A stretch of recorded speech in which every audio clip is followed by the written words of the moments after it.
Trending trending trending आणि trending sari मिळण्याचे एकमेव ठिकाण म्हणजे प्रियंका साडी. हो, बरोबर ऐकलं. आज आम्ही तुमच्यासाठी काठपदरमध्ये साटेन सिल्क मध्ये ट्रेंडिंग साडी घेऊन आलेलो आहे. तुम्ही पाहू शकता. आता फेमस मुनिया पैठणी साडीची डिझाईन आम्ही साटेन सिल्क मध्ये बसवलेली आहे. तसेच पैठणी काठ मोराची डिझाईन सुद्धा आम्ही या साडीमध्ये अवेलेबल केलेली आहे.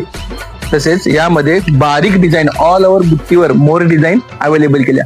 तसेच या साडीचा जो पदर आहे तो आम्ही मीना डिझाईन मध्ये अवेलेबल केलेला आहे. तुम्ही पाहू शकता. या साडीची ऑफर प्राइस आम्ही तुमच्यासाठी फक्त 999 रुपयामध्ये अवेलेबल केली आहे. हो, बरोबर ऐकलात, फक्त 999 रुपयामध्ये. या साडीसाठी तुम्ही शॉपला व्हिजिटही करू शकता किंवा ऑनलाईन बुकिंगही करू शकता.